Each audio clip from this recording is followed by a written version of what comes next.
الصلاة والسلام عليك سيدي يا رسول الله. الصلاة والسلام عليك سيدي يا نبي الله. الصلاة والسلام عليك سيدي يا شفيع المذنبين وعلى آله وصحبه يا رحمة للعالمين. أعوذ بالله من الشيطان الرجيم. بسم الله الرحمن الرحيم. حامدا وصليا وسلما عما بعد فقد قال الله تعالى عز وجل في شأن حبيبه وذهبوا به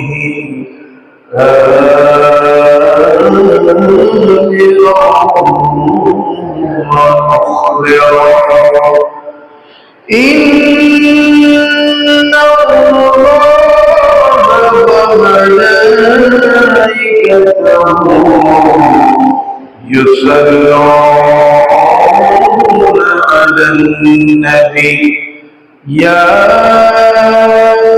أيها الذين آمنوا صلوا عليه وسلموا تسليما. صلى الله على سيدنا محمد يا سلام. صلى الله على سيدنا وعليه وصحبه وسلم. اللهم صل على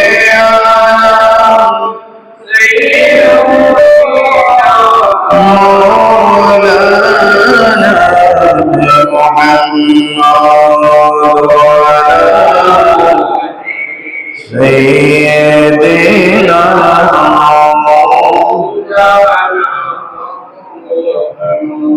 خسر بأشيدنا سرور أشيدني خسر بأشيدنا سرور أشيدني حفظي مدینے کی گلیاں سی لگی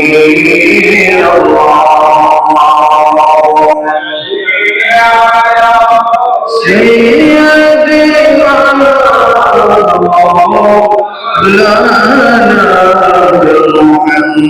مولانا سيدنا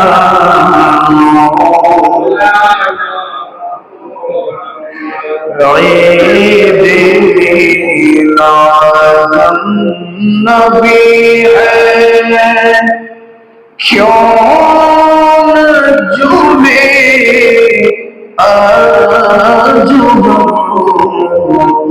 مسکراتی ہے بہاروں سب مظفر نور ہے اللہم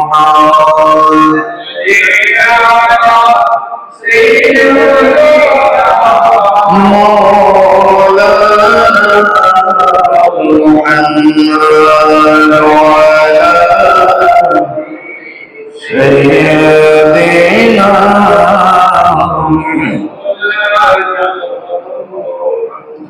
بسم الله الرحمن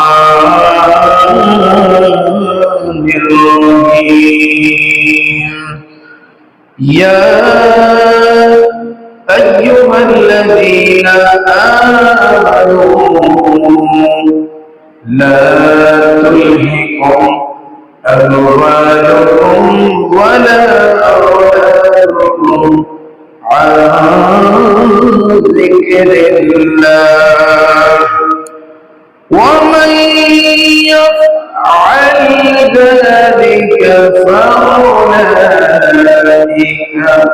هم الخاسرون صدق الله مولانا العظيم وصدق رسوله النبي الحبيب الكريم ونحن على ذلك لمن الشاهدين والشاكرين فالحمد لله رب العالمين رب صل وسلم وبارك عليه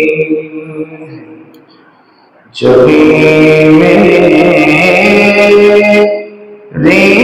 ہو سکے در تمہارا یا رسول اللہ یہی ہے ایک زینے کا سہارا یا رسول اللہ جبھی میری ہو سکے در تمہارا یا رسول اللہ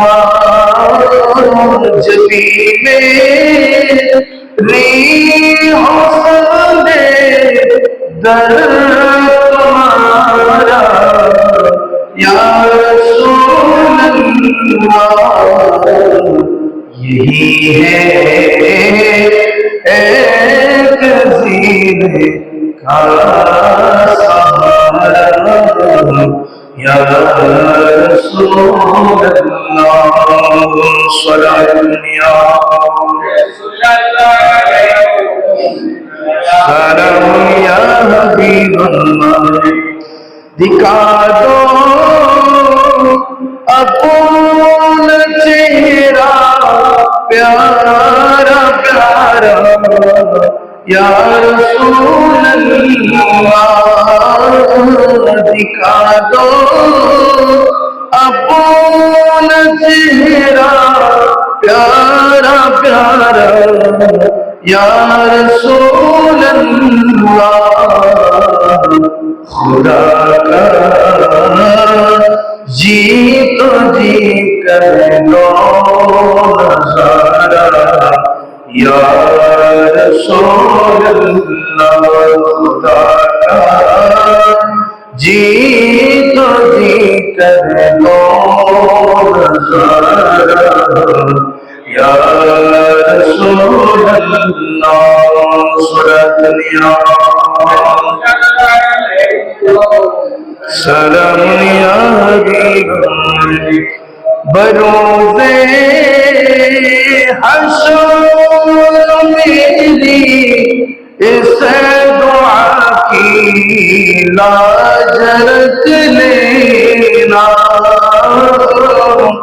بروز حشر میری اس دعا کی لاج رکھ لینا تمہارا ہو तुम्हारा या रसूल अल्लाह जो भी मेरी हो संग दर तुम्हारा या रसूल अल्लाह। दुनिया लूट जाए टूट जाए कुछ नहीं परवाह या रसूल अल्लाह। दुनिया लूट जाए टूट जाए कुछ नहीं परवाह तुम्हारा हो तुम्हारा हो तुम्हारा या रसूल अल्लाह। यही है एक जीने का सहारा या रसूल अल्लाह। न दुनिया की मुझे ख्वाहिश न उक़बा की तमन्ना है। न दुनिया की मुझे ख्वाहिश न उक़बा की तमन्ना है। मुझे अपना बना दीजिए खुदा या रसूल अल्लाह। जबी मेरी हो संग दर तुम्हारा या रसूल अल्लाह। यही है एक जीने का सहारा या रसूल अल्लाह। अल्हम्दुलिल्लाह व शुक्रुलिल्लाह वस्सलातु वस्सलामु अला रसूलिल्लाह। উপস্থিত অধ্যক্ষার 1447 হিজরি মাহে জুমাদিউল উলার দ্বিতীয় জুমার নামাজের আদায়ের লক্ষ্যে আগত সমবেত হাজিরিন মুসল্লি কিরাম, দূর দূরান্ত থেকে আগত প্রিয় আশিক রাসূল ভাইয়েরা এবং অত্র এলাকার সর্বস্তরের সুন্নি জনতা, পূর্ব সন্ত্রাসথানার অন্তর্গত 2 নম্বর ওয়ার্ড চৌধুরীপাড়া নিবাসী পশ্চিম জামা মসজিদের সম্মানিত সুযোগ্য মুসল্লি কেরাম, অত্র এলাকার মুরব্বী সমাজ, যুব সমাজ, ছাত্র সমাজ, কচিকাঁচা মাসুম বাচ্চারা, অত্র এলাকার সর্বস্তরের মাইকের মারফতে যারা আমার বক্তব্য শ্রবণ করতে লাগলেন, বোনেরা, রেহমানি ও রহমতুল্লাহ, আসসালামু আলাইকুম ওয়া রাহমাতুল্লাহি তাআলা ওয়া বারাকাতুহু। মহান আল্লাহর দরবারে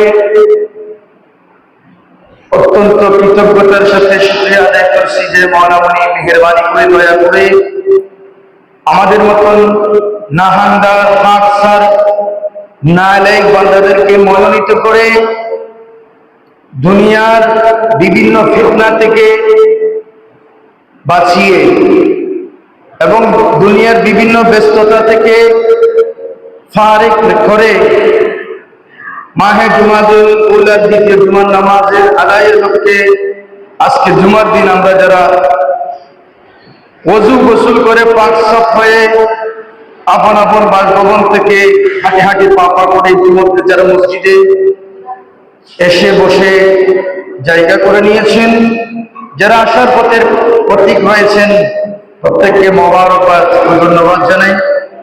মহান রব্বুল ইজ্জত আমাদের আশা বসা মহান আল্লাহর কুদরতের লিস্টির মধ্যে আমাদের প্রত্যেককে কবুল এবং মঞ্জুর করে প্রত্যেকে বলি আমিন। প্রিয় উপস্থিতি, আমরা আজকে মাহে জমাতুল উলার দ্বিতীয় জুমার নামাজ আদায়ের লক্ষ্যে মসজিদে এসেছি। খুতবার নিরিখে আলোচনা হবে, কোরআন হাদিসের নিরিখে আলোচনা হবে। আমরা যা আলোচনা করব, যা শ্রবণ করব, মহান রব্বুল ইজ্জত দয়া করে মেহেরবানি করে আমাদেরকে এই আলোচনাটুকু শ্রবণ করে আমাদেরকে আমালে জিন্দেগি করে আমাদেরকে মুমিন মুত্তাকি করে মহান রব্বুল ইজ্জতের দরবারে আমরা যেন আমাদের সুস্থ হায়াতের জিন্দেগানিটুকু আল্লাহর দরবারে কবুল করাইতে পারি। আল্লাহ আমাদের তৌফিক দান করুন, আমিন। সালাতুল ইয়া সালামুল ইয়া হাবিবালাইকুম हरमों की ज़मीं और कदम रखे चलना अरशर का मौका है वो जाने वाले सलातुल या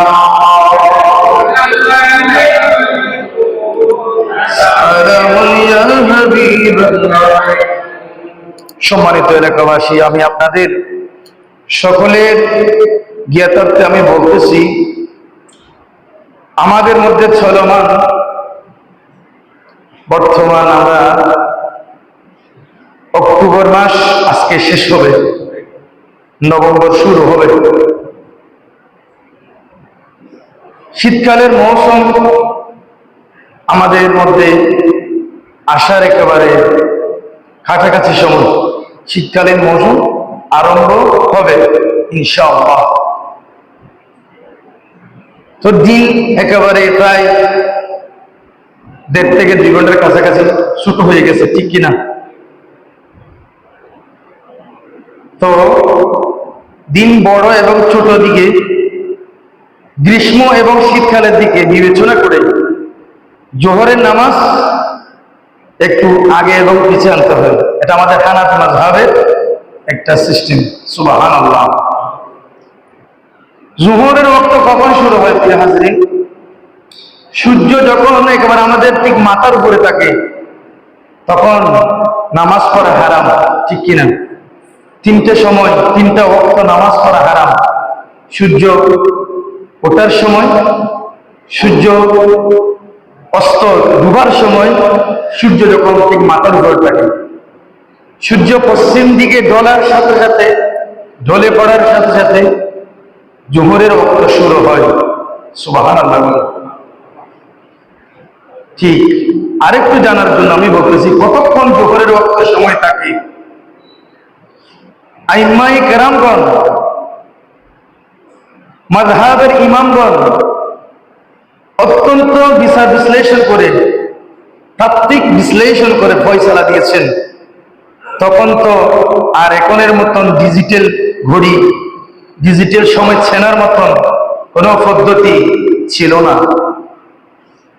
ওনারা বিচার বিশ্লেষণ করে বলেছে, সূর্য যখন পশ্চিম দিকে ঢলে পড়ে তখন থেকে জোহরের ওয়াক্ত শুরু হয়। কতক্ষণ পর্যন্ত জোহরের ওয়াক্ত থাকবে?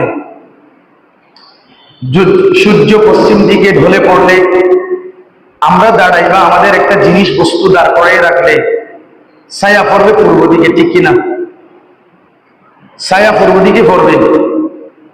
কোনো বস্তু বা কোনো মানুষ, কোনো জীবজন্তু দাঁড়ালে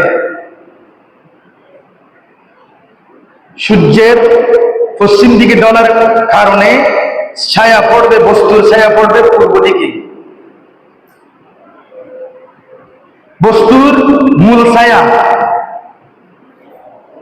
সূর্য যত পশ্চিমে যাবে বস্তুর ছায়া তত দূরে যাবে, ঠিক কিনা? বস্তুর মূল ছায়া ব্যতীত ছায়াটা যখন দ্বিগুণ পর্যন্ত যাবে, 1 গুণ, দ্বিগুণ, বস্তুর মূল ছায়ার দ্বিগুণ যাওয়া পর্যন্ত জোহরের ওয়াক্ত বিদ্যমান থাকবে। সুবহানাল্লাহ। যখন এই বস্তুর মূল ছায়ার দ্বিগুণের বাহিরে চলে যাবে, সাথে সাথে আসরের ওয়াক্ত শুরু হয়ে যায়। সুবহানাল্লাহ। এখন এটা বলার একটা কারণ হচ্ছে শীতকালীন সময় মৌসুম আমাদের মধ্যে চলমান চলে এসেছে। প্রত্যেকটা মসজিদে 1:30 থেকে নামাজ সামনে এনে একটা ফোনরে করে দেওয়া হয়েছে, ঠিক না? এটা হচ্ছে আমাদের হানাফি মাযহাবের ইমাম আজমের দেয়া একটা মুস্তাহাব সুন্নাত। সুবহানাল্লাহ। জোহরের ওয়াক্ত নামাজ আউয়াল ওয়াক্ত পড়ে ফেলাটা মুস্তাহাব। আউয়াল ওয়াক্ত, প্রত্যেকটা ওয়াক্তের মধ্যে 2টা ওয়াক্ত ভাগ করা আছে, আউয়াল আখির। প্রথম ওয়াক্ত শেষের দিকের ওয়াক্ত। জোহরের নামাজ আউয়াল ওয়াক্তে পড়ে ফেলাটা উত্তম। তো আমি সকল এলাকাবাসীকে উদ্দেশ্য করে বলতেছি, আপনারা গড়িমসি না করে তাড়াতাড়ি মসজিদে চলে আসুন। জুমার আজান হয়েছে, এলান হয়েছে, জুমাকে গুরুত্ব দিন। আপনার ঘরে বসে না থেকে গোসল করতে গিয়ে পুকুর পাড়ে বসে না থাকে তাড়াতাড়ি মসজিদের উদ্দেশ্যে চলে আসুন। আমরা তাই 1:05 থেকে 10-এর ভিতরে সমাপ্ত করে 10-এর ভিতরে খুতবা আরম্ভ করার চেষ্টা করব ইনশাআল্লাহ। 1:10-এর ভিতরে খুতবা আরম্ভ করলে 20-এর ভিতরে আমাদের নামাজ শুরু হয়ে যাবে। 1:20-এর ভিতরে নামাজ শুরু হয়ে যাবে। এটি বর্তমানের জন্য নিয়ম। সালাতুনিয়া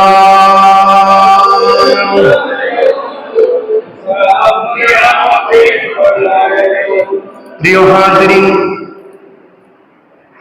গত জুমার মধ্যে আপনারা যারা আমার আলোচনা শুনেছেন, যারা মনোযোগ সহকারে শুনেছেন, তাদের উদ্দেশ্যে বলছি, প্রিয় হাজিরিন, আপনারা শুনেছেন গত জুমায় আলোচনা করেছি না, উত্তম আমলের মাধ্যমে বান্দা তার ছোট্ট হায়াতে জিন্দেগানিটা কিভাবে সফল করতে পারে, ঠিক কিনা? উত্তম আমল করলে আল্লাহ হায়াতে তৈয়বা দিবে। সুবহানাল্লাহ। এই হায়াতে তৈয়বার মাধ্যমে মূলত সফলতা আপনার হাতে ধরা দিবে।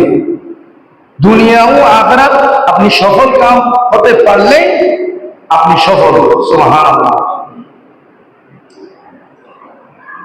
তো হাদিস শরীফে বলা হয়েছে উত্তম আমল কি।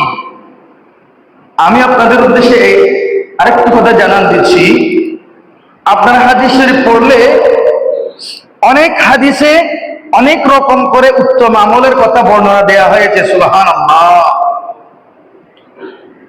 আমার রাসূল মানুষের অন্তরের খবর জানে কিনা? আল্লাহ রাসূল গায়েবের খবর দেনেওয়ালা নবী, মানুষের অন্তরের খবর জানে কিনা? জানে। উপস্থিত সাহাবায়ে কেরাম যখন জিজ্ঞেস করতেন, ইয়া রাসূলুল্লাহ, ইয়া হাবিবাল্লাহ, কোন আমলটুকু আল্লাহর দরবারে বেশি বেশি প্রিয়, এইভাবে প্রশ্ন করলে দেখা যায় আল্লাহ রাসূলের এক এক হাদিস শরীফে এক একটা জিনিস প্রাধান্য পেয়েছে। সুবহানাল্লাহ। আইম্মায়ে কেরামগণ হাদিস শরীফগুলো সবগুলো একত্রিত করে ফয়সালা দিয়েছেন। যখন সাহাবায়ে কেরামের মধ্যে যখন যারা যেভাবে প্রশ্ন করতেন, উপস্থিত ক্ষেত্রে তার মধ্যে যে আমলটা অনুপস্থিত থাকত, উপস্থিত ক্ষেত্রে যেই সাহাবার কাছে, যে উম্মতের কাছে যে আমলের কমতি থাকত, অনীহা থাকত, আল্লাহ রাসূল ওই জিনিসকে প্রাধান্য দিয়ে প্রশ্নের উত্তর দিতেন। উচ্চ আওয়াজে বলি সুবহানাল্লাহ। অনেক হাদিস শরীফের মধ্যে সালাম দেওয়া উত্তম বলেছে, মানুষকে খাওয়ানোটা উত্তম বলেছেন। বস্তুত আল্লাহ রাসূলের জবান থেকে যা যা বাহির হয়েছে সবগুলো বান্দার জন্য, উম্মতের জন্য উত্তম আমল। সুবহানাল্লাহ। আমি গত জুমায় যে হাদিস শরীফটা ইরশাদ করেছিলাম, এলান দিয়েছিলাম, সেখানের মধ্যে 1 নম্বর বলা হয়েছিল ওয়াক্ত মতো নামাজ পড়াটা বান্দার জন্য, উম্মতের জন্য উত্তম আমল। সুবহানাল্লাহ। 2 নম্বরের মধ্যে মা বাবার খেদমত করাটা, মা বাবার আনুগত্য করাটা 2 নম্বরের মধ্যে উত্তম আমল বলেছেন। সুবহানাল্লাহ। 3 নম্বরের মধ্যে বলা হয়েছে আল্লাহর দরবারে জিহাদ করাটা, আল্লাহর দরবারে জিহাদ করাটাকে উত্তম আমল বলে আল্লাহ রাসূল ঘোষণা করেছেন। সুবহানাল্লাহ। এই বলেছিলাম, তুই আমার হাজরিন, জিহাদ তো অনেক জিহাদ আছে। বর্তমান আমাদের জন্য কোন প্রকারের জিহাদ জারি রয়েছে। সুবহানাল্লাহ। প্রিয় হাজিরিন, জিহাদের সংজ্ঞার মধ্যে গেলে আপনি ঢুকলে পাবেন, জিহাদ মানে হচ্ছে প্রচেষ্টা করা। জিহাদ মানে হচ্ছে প্রচেষ্টা করা, কোনো একটা জিনিসের জন্য দৃঢ় প্রত্যয় নিয়ে নেমে যাওয়া। সুবহানাল্লাহ। জিহাদের প্রকার দেখলে বিশ্লেষণ করলে দুইটা প্রকার পাবেন, আল জিহাদু আসগর, আল জিহাদুল আকবর। আল জিহাদু আসগর হচ্ছে ছোট জিহাদ, যেটাকে বলা হচ্ছে আপনি তরবারি নিয়ে, নেজা নিয়ে, বরলম নিয়ে, তীর নিয়ে সরাসরি বেদিনদের সাথে আপনি যুদ্ধ করতে নেমেছেন, যুদ্ধ করে শহীদ হয়েছেন অথবা বেঁচে গাজী হয়েছেন। এটাকে কিতাবের মধ্যে বলা হচ্ছে জিহাদে আসগর, ছোট জিহাদ। সুবহানাল্লাহ।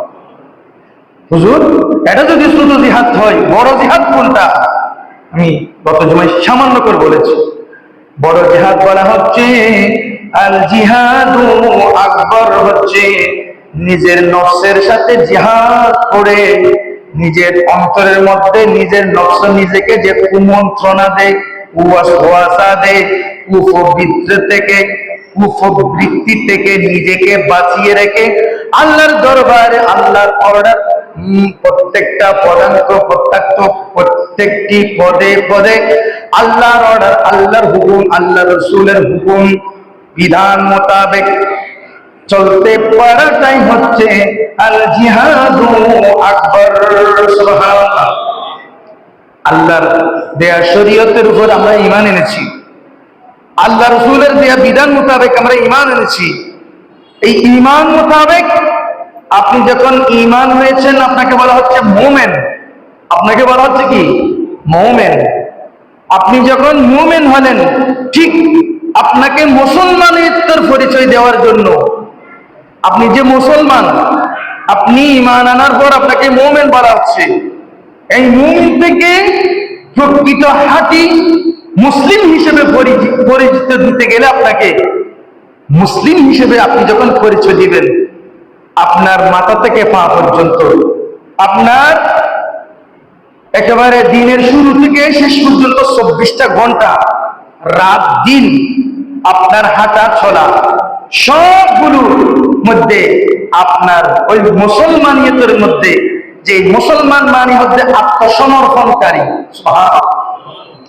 আপনি যে ঈমান এনে মুমিন হলেন, এই যে আপনি ইসলামের মধ্যে ঢুকেছেন, মুসলমান মানে কি হবে? আত্মসমর্পণকারী।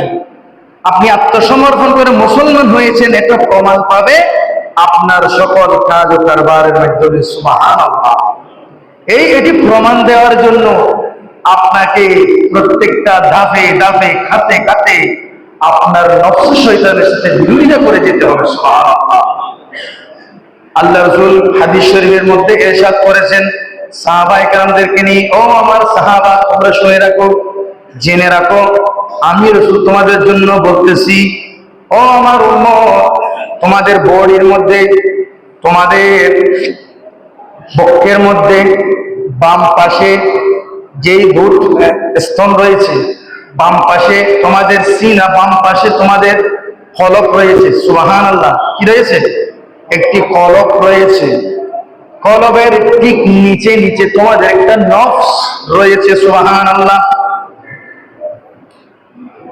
তোমাদের সিনার বাম পাশে যে একটি কলব আছে, যেটা কলবটা হচ্ছে মানুষের সমস্ত বডির মূল জিনিস। সুবহানাল্লাহ। এই কলব হচ্ছে মানুষের সমস্ত মাথা থেকে পা পর্যন্ত অল বডির অঙ্গ প্রত্যঙ্গের সবচাইতে দামি জিনিস হচ্ছে আপনার কলব। সুবহানাল্লাহ। আপনি যখন একটি গুনাহ করবেন, একটি কবিরা গুনাহ করবেন, আপনার সাথে সাথে আপনার কলবের মধ্যে স্পট করে যাবে। সুবহানাল্লাহ। একটা গুনাহ করার সাথে সাথে স্পট লেগে যাবে, সাদা কলবে কালো দাগ পড়ে যাবে। এভাবে পড়তে পড়তে আপনার কলবটা যখন অন্ধকার হয়ে যাবে, তখন আপনার ভালো কাজ ভালো লাগবে না। মসজিদে আসার জন্য এলান হয়েছে, আজান হয়েছে, আপনাকে আসতে মন চাইবে না। মসজিদে আসছেন তো আসছেন, কখন আবার বাহির হবেন সেই চিন্তা মাথা ঘুরপাক খাইতে থাকবে। নাউজুবিল্লাহ বলে। মুমিনের জন্য, বাস্তব প্রকৃত মুমিনের জন্য মসজিদ কিরকম? প্রিয় হাজরিন, একটি মাছ, আমার রাসূল হাদিস শরীফে উদাহরণ দিয়েছে, একটি মাছ, জীবিত মাছ, তার জন্য নিরাপত্তা হচ্ছে পুকুর, জলাশয়, পানি। মাছকে যখন পুকুরে দেওয়া হবে, পানিতে দেওয়া হবে, ওই পানিটা, জলাশয়টা, পুকুরটা তার জন্য নিরাপদ। সুবহানাল্লাহ। ওই যখন ওই মাছটাকে, জীবিত মাছটাকে পুকুর থেকে আমরা তুলি, উপরে রাখি, তখন ধরফর ধরফর ধরফর লাফাইতে থাকে, তাকে কখন আবার পানির মধ্যে ফেলে দেওয়া হবে। আল্লাহ রাসূল হাদিস শরীফে মুমিন বান্দার উদাহরণ এভাবে দিয়েছেন। প্রকৃত মুমিন বান্দা, ও আমার মুমিন বান্দা, তোমরা যারা মুমিন দাবি করতেছো, তোমরা জেনে রাখো, তোমরা মসজিদে আসলে তোমাদের অন্তরটা ঠান্ডা করে বসে থাকবা, নামাজের জন্য অপেক্ষা করবা, তাসবিহ তাহলিল পড়বা, আল্লাহ রাসূলের উপর দুরূদ শরীফ পড়বা। কেননা মসজিদ হচ্ছে মুমিনদের জন্য নিরাপত্তা স্থান। উচ্চ আওয়াজে বলি সুবহানাল্লাহ।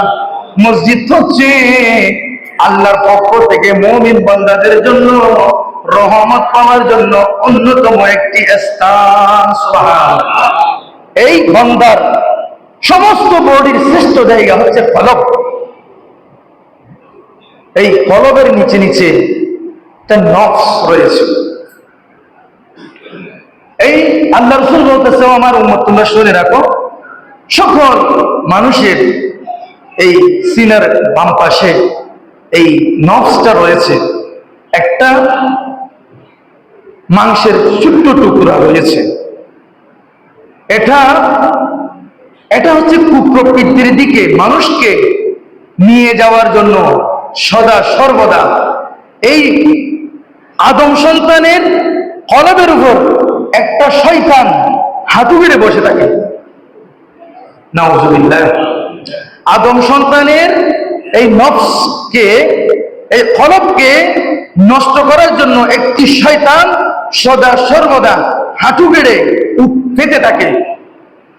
কলবটা ধ্বংস করতে পারলে তাকে শয়তানের দিকে, শয়তানের মুরিদ বানানো যাবে। নাউজুবিল্লাহ।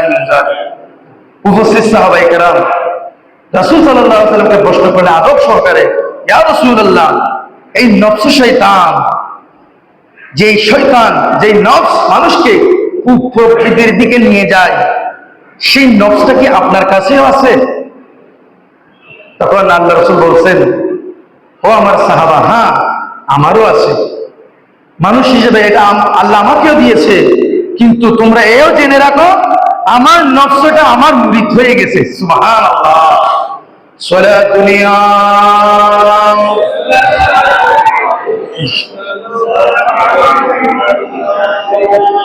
মুহাম্মাদুন সাইয়্যিদুল কাওনাইন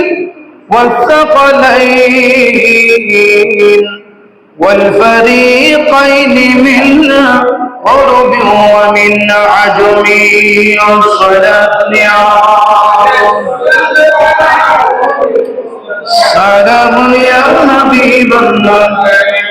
প্রিয় হাজরিন, আমরা তো আমাদের বয়ানে, আমাদের ওয়াজে, আমাদের বিভিন্ন মাহফিলে আমরা মুমিন বান্দাদেরকে হক্কানি পীরের সুহবত নেওয়ার জন্য, হক্কানি পীরের হাতে বায়াত নেওয়ার জন্য অনেক গুরুত্ব বয়ান করে, ঠিক কিনা?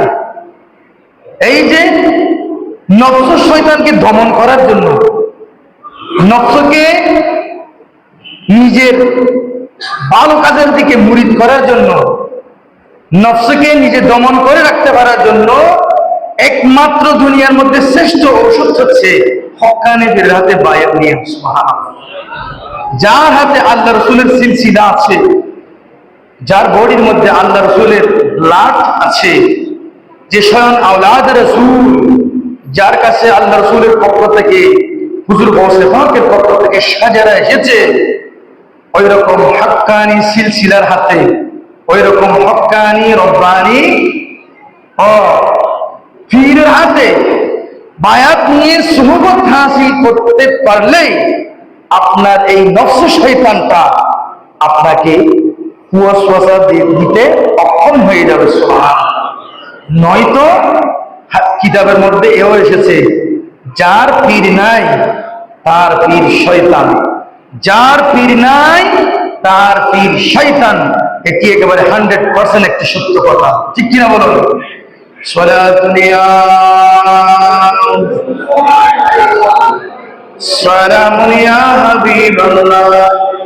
আপনার নফস, এই নফস শয়তানটা আপনাকে কুপ্রবৃত্তির দিকে নিয়ে যাওয়ার জন্য হরদম হর ওয়াক্ত 24টা ঘন্টা আপনার কাছে কাছে লেগে থাকে, আপনাকে ওই অবদান খারাপ কাজগুলো উত্তম করে প্রকাশ করে দেখায়, খারাপ কাজের দিকে নিয়ে যাওয়ার জন্য সদা সর্বদা প্রস্তুত রয়েছে। সেই জন্য আপনাকে একজন ভালো আলেম, ভালো পীর, হক্কানি তরিকতের হাতে হাত রেখে যখন আপনি ওয়াদাবদ্ধ হবেন, আপনি যখন সদা সর্বদা আল্লাহর জিকিরে মশগুল থাকবেন, নিজেকে খাবারের ব্যাপারে ও হারাম থেকে বেঁচে থাকবেন, যখন আলেম ওলামার সোহবতে থাকবেন, মসজিদ মাদ্রাসার সাথে লেগে থাকবেন, হর দম হর ওয়াক্ত কোরআন হাদিসের পদাঙ্ক অনুসরণ করবেন, আপনার ওই নফস শয়তান একটা সময় গিয়ে যখন আপনার মুরিদ হয়ে যাবে, তখন আপনি প্রকৃত কামেল মানুষ হিসাবে আল্লাহর দরবারে একজন মানুষ হতে পারবেন। সুবহানাল্লাহ। এই নফস শয়তানকে আপনি যখন আপনার মুরিদ করে ফেলতে পারবেন, আমরা বলি অমুক মানুষটা কামেল মানুষ, অমুক আলেমটা খুবই কামেল আলেম, কামেল বলি। এই কামেলিয়ত মানে সর্বশ্রেষ্ঠ, এটা অর্জন করে নেয়া। সুবহানাল্লাহ। আল্লাহ পাক রব্বুল ইজ্জত আমাদেরকে নফস শয়তানের বিরোধিতা করে পঞ্জাগানে নামাজ সহ, মা বাবার ইতাআত সহ, দ্বীন ইসলামের পক্ষে যত কথা বলতে হয় যেখানে যায় সেখানে, এগুলোর মাধ্যমে আল্লাহ পাক রব্বুল ইজ্জত ভালো কাজ আমাদের পক্ষ থেকে যেন সাবিত হয়, খারাপ কাজ থেকে আল্লাহ আমাদের বিরত থাকার তৌফিক দান করুক। আমিন। সালাতুন ইয়া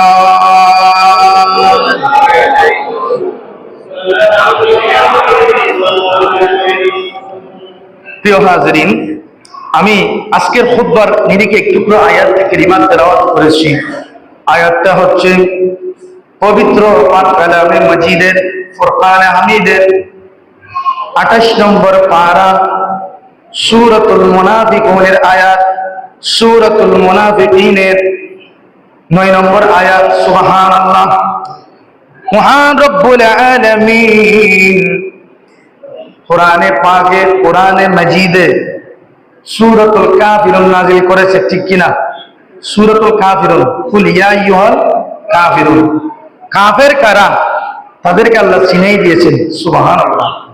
আল্লাহ পাক রব্বুল আলামিন কোরআনে মাজিদে সূরাতুল মুমিনুন, মুমিনদের জন্য সূরাতুল মুমিন নাযিল করে মুমিন কারা তাও চিনিয়ে দিয়েছেন। সুবহানাল্লাহ। কোরআনে মাজিদে সূরাতুল মুনাফিকুন নামক সূরা নাযিল করে মুনাফিক কারা তাও চিনিয়ে দিয়েছেন। উচ্চ আওয়াজে বলুন সুবহানাল্লাহ। সূরাতুল মুনাফিকুন নাযিল করেছেন। আল্লাহ রাসূল হাদিস শরীফে মুনাফিকের কতগুলো আলামত সরাসরি বলে দিয়েছেন। আয়াতুল মুনাফিকি সালাসুন, মুনাফিকের প্রধান আলামত হচ্ছে 3টা। কয়টা? 3টা। যখন মুনাফিক কথা বলবে, কথার ফাঁকে ফাঁকে সদা সর্বদা বেশি বেশি মিথ্যা কথা বলবে। নাউযুবিল্লাহ মিন যালিক। 1 নম্বর আলামত হচ্ছে মুনাফিকের কথায় কথায় সে মিথ্যা কথা বলবে। 2 নম্বর আলামত,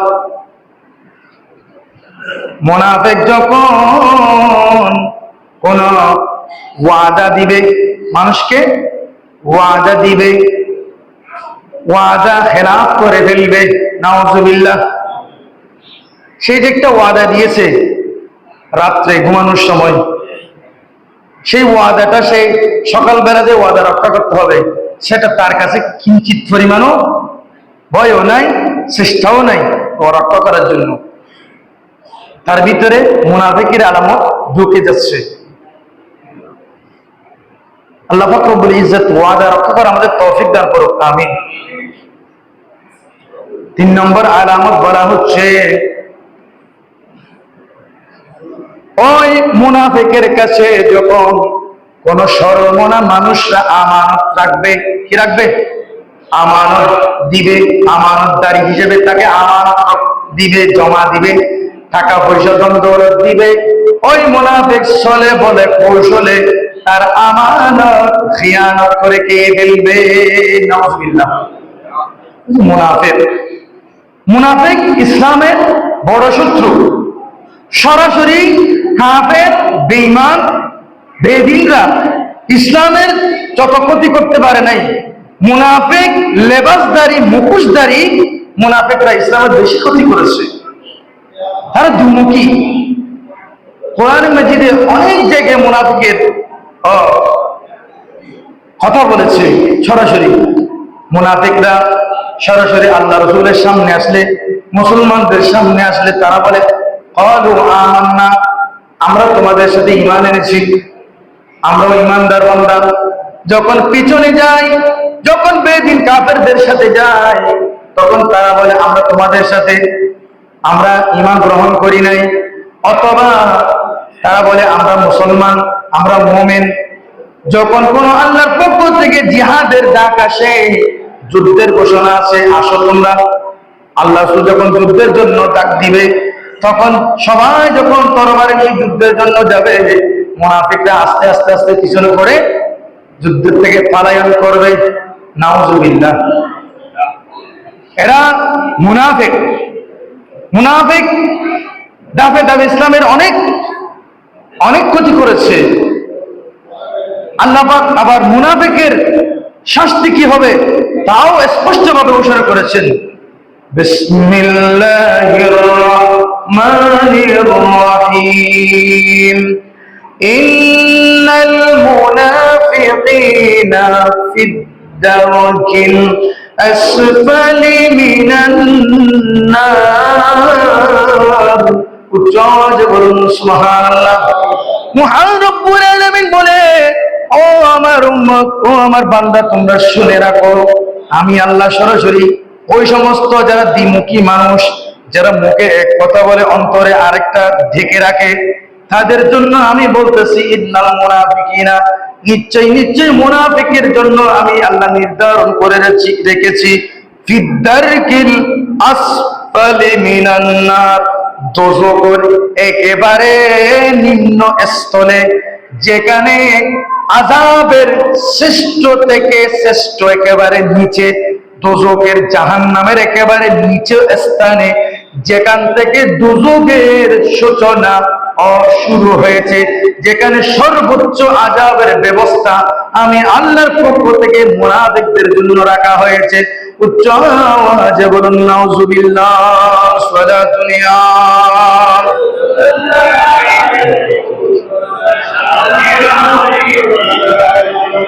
প্রিয় হাজরিন, সূরা মুনাফিকের এই আয়াতে কারিমাগুলোর মধ্যে আল্লাহ বলেন, ওয়ালিল্লাহিল ইজ্জাতু ওয়ালিরাসূলিহি ওয়ালিল মুমিনিন। সুবহানাল্লাহ। আমার আল্লাহ বলেন, ওয়ালিল্লাহিল ইজ্জাতু, ইজ্জত, তাজিম, সম্মান হচ্ছে আল্লাহর জন্য। সুবহানাল্লাহ। ওয়ালিরাসূলিহি, তার রাসূলের জন্য। সুবহানাল্লাহ। সাথে সাথে বলেন ওয়ালিল মুমিনিন, আমার মুমিন বান্দাদের জন্য। সুবহানাল্লাহ। তাজিম, তাকরীম, সম্মান, ইজ্জত, এগুলো আমি আল্লাহ এবং আমার রাসূল এবং আমার মুমিন বান্দাদের জন্য আমি আল্লাহর পক্ষ থেকে ঘোষণা। সুবহানাল্লাহ। ওয়ালাকিন্নাল মুনাফিকিনা লা ইয়ালামুন। কিন্তু দুঃখের বিষয় হলো মুনাফিক বান্দারা, মুনাফিকরা তারা তা বুঝতে চায় না, তারা তা জানে না। অপর আয়াতে বলেছে লা ইয়াফকাহুন, তারা বুঝতে চায় না, তারা জানে না। তারা দুনিয়ার মধ্যে সাময়িকের জন্য টাকা পয়সা খরচ করে, মানুষকে দেখানোর জন্য দান সৎকার করে, বড় বড় অনুষ্ঠান আদি করে, সেখানে তারা নিজে চেয়ার তৈরি করে নিজে বসে যায়, নিজেকে নিজে সম্মানিত করে নেই। আল্লাহ বলেন বস্তুত সম্মান তো আমি আল্লাহ দান করি। উচ্চ আওয়াজে বলি সুবহানাল্লাহ। প্রিয় হাজরিন, গত সপ্তাহে আমি বলেছি মানুষকে সফলতার উচ্চ আসীন করতে হলে মানুষকে ভালো কাজ করতে হবে, ঠিক কিনা? উত্তম আমল করতে হবে। উত্তম আমল করলে আল্লাহ বলতেছে তোমরা সফল হবা। এখন আজকের এই আয়াতে কারিমে কি বলে একটু দেখি। বিসমিল্লাহির রহমানির রহিম। ইয়া আইয়ুহাল্লাযীনা আমানু, ও আমার ঈমানদার বান্দা, লা তুলহিকুম আমওয়ালুকুম ওয়ালা আওলাদুকুম আন যিকরিল্লাহ। সুবহানাল্লাহ। আমার আল্লাহ এই সূরা মুনাফিকুনের 9 নম্বর আয়াতে বলেন, ও আমার বান্দা, তোমাদেরকে আমি মাল সম্পদ দান করেছি। সুবহানাল্লাহ। মাল সম্পদ দিয়েছি এবং আওলাদুকুম, এবং তোমাদের সন্তান সন্ততি দিয়েছি। সুবহানাল্লাহ। মাল সম্পদ যে পেয়েছে সে বুঝে, ধন সম্পদ না থাকলেও জ্বালা, থাকলেও জ্বালা। মাল সম্পদ দিয়েছি, এগুলোর প্রেমে পড়ে যাও। আল্লাহ বলেন তোমাদেরকে সন্তান সন্ততি দিয়েছি, এগুলোর মহব্বতে তোমরা পড়ে যাও। দুনিয়ার মধ্যে মাল সম্পদ দৌড়তে থাকো, মাল সম্পদের পিছিয়ে পিছিয়ে দৌড়তে থাকো। সন্তান সন্ততি, আদরের সন্তান, আদরের মেয়ে, আদরের ছেলে আমি আল্লাহ তো দিয়েছি। সুবহানাল্লাহ। আল্লাহ বলেন লা তুলহিকুম, এগুলার বিনিময়ে তোমরা গাফেল হইও না, তোমরা আমি আল্লাহ থেকে গাফেল হইও না, তোমরা এগুলোর মাধ্যমে আমি আল্লাহর কথা ভুলে যেও না। আন যিকরিল্লাহ, অর্থাৎ আল্লাহর জিকির, আল্লাহর স্মরণ থেকে তোমরা ওগুলার পিছনে পড়ে আমি আল্লাহর জিকিরকে তোমরা ভুলে যেও না। সুবহানাল্লাহ। মাল সম্পদের পিছে দৌড়তে দৌড়তে সন্তান সন্ততির মহব্বতে পড়ে ও আমার বান্দা, তোমরা যেন আমি আল্লাহর অনুসরণকে, আমি আল্লাহর জিকিরকে তোমরা ভুলে না যাও। সুবহানাল্লাহ। আল্লাহ সতর্ক করলেন, ওয়ামান ইয়াফআল যালিকা ফাউলাইকা হুমুল খাসিরুন। আল্লাহ বলেন এইরকম যারা করবা, যারা মাল সম্পদের পিছে দৌড়তে থাকবা এবং সন্তানের পিছনে দৌড়তে থাকবা, আমি আল্লাহর স্মরণ ভুলে যাবা। আল্লাহ বলেছে, এর আগে আমি বলেছিলাম, আল্লাহ মানব সম্প্রদায় এবং জিন এবং ইনসান সৃষ্টি করেছে আল্লাহর ইবাদত করার জন্য, ঠিক কিনা? আমরা যখন নামাজের মতো নামাজ আদায় করে, আল্লাহর হক আদায় করে আমরা দুনিয়ার সকল কাজ করব, আমরা পরিবারের কাজ, সমাজের কাজ, আমাদের রিজিকের তালাশের জন্য বাহির হব, সবগুলো আল্লাহর হুকুম মোতাবেক করলে আমি বলেছিলাম সবগুলো আল্লাহর ইবাদতে পড়বে, ঠিক কিনা ভাইয়ের আমার? কিন্তু যখন এগুলো আপনি সম্পদের লোভে পড়ে, সন্তানের মহব্বতে পড়ে আল্লাহকে ভুলে যাবেন, বলে দূরে চলে যাবেন, তখন সবগুলো আপনার বিপরীতে চলে যাবে, সাথে সাথে আপনি ক্ষতিগ্রস্তদের অন্তর্ভুক্ত হয়ে যাবেন। উচ্চ আওয়াজে বলুন নাউজুবিল্লাহ। আল্লাহ বলেছেন ফাউলাইকা হুমুল খাসিরুন, তারা ক্ষতিগ্রস্তদের অন্তর্ভুক্ত হয়ে জাহান্নামী হয়ে যাবে। উচ্চ আওয়াজে বলুন নাউজুবিল্লাহ। আল্লাহ বলেন এর পরের আয়াতে বলেন ওয়াআনফিকু মিম্মা রাযাকনাকুম মিন ক্বাবলি আইয়াতিয়া আহাদাকুমুল মাউত। উচ্চ আওয়াজে বলুন সুবহানাল্লাহ। আল্লাহ বলেন ও আমার বান্দা, ওয়াআনফিকু, তোমরা খরচ করো, ব্যয় করো, মিম্মা রাযাকনাকুম, আমি আল্লাহ যা তোমাদেরকে রিজিক দিয়েছি, যা সম্পদ দিয়েছি, সেখান থেকে পবিত্র সম্পদ থেকে তোমরা আমি আল্লাহর পথে অব্যয় করো। সুবহানাল্লাহ। মিন ক্বাবলি আইয়াতিয়া আহাদাকুমুল মাউত, মৃত্যু এসে আপনার দুয়ারে ধরনা দেওয়ার আগে আগে। সুবহানাল্লাহ। এটা ভাবেন না আপনার সম্পদ আছে, আপনি মরলে আপনার সন্তানরা দান করবে, আপনার সন্তানরা মসজিদে দিবে, আপনার ছেলে মেয়েরা মসজিদে দান করবে, মাদ্রাসায় দান করবে, তাদের আশায় রাখি দিবেন না। আপনার মৃত্যু আসার আগে আগে আপনার সম্পদ আপনি জায়গা মসজিদ দান করে আপনার পরপারের ব্যবস্থা আপনি নিজেই করে যান। সুবহানাল্লাহ। এই জন্য আমাদের একটা কথা আছে, রথ থাকতে হাঁটো, দম থাকতে বাটো, হায়াত থাকতে ইবাদত করো। সুবহানাল্লাহ। রথ থাকতে হাঁটতে হবে, রথ চলে গেলে আর চিন্তা করে ফায়দা নাই। আপনার ধন আছে, ধন আপনার হাতে থাকতে আপনি দান করে আপনি আপনার সামান জোগাড় করে নেন। মৃত্যু আসার আগে আপনি যৌবন থাকতে আপনার ইবাদত করে আপনার প্রভুকে আপনি রাজি করে নেন। উচ্চ আওয়াজে বলে সুবহানাল্লাহ। আর কথা বাড়াবো না। আল্লাহ পাক রব্বুল ইজ্জত আমাদের আজকের খুতবার নিরিখে, আজকের ওয়াজের নিরিখে আল্লাহ পাক রব্বুল ইজ্জত আমাদের নফসকে খারাপ কুপ্রবৃত্তি থেকে বাঁচিয়ে এবং আল্লাহর পথে চলে আল্লাহর পথে খরচ করে নিজেকে দামি করে আল্লাহ তৌফিক দান করুন। আজকে তাড়াতাড়ি আমার সময় হয়ে গেছে, আমি যা বলছি 10-এর ভিতরে শেষ করে দেবো বলছি। এখানে কিছু থাকলে স্লিপ থাকলে পাঠিয়ে দিতে বলেন। সলাতুলিয়া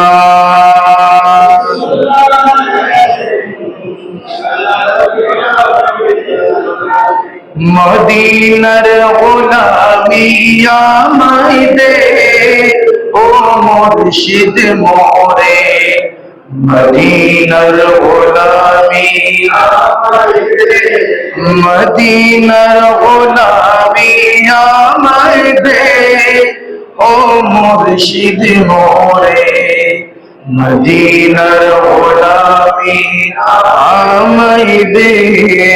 সলাতুলিয়া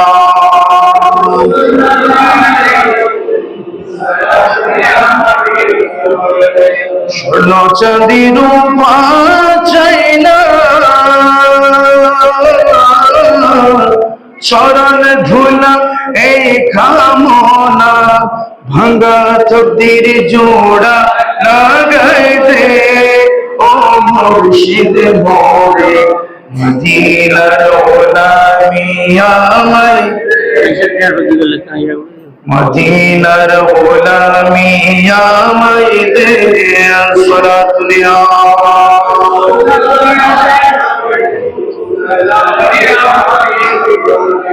প্রিয় হাজিরিন, কোরআনে পাকে স্পষ্ট ঘোষণা, আপনার সম্পদ আপনার হায়াত থাকতে মৃত্যু আসার আগে আগে আপনি আল্লাহর রাস্তায় দান করুন। সুবহানাল্লাহ।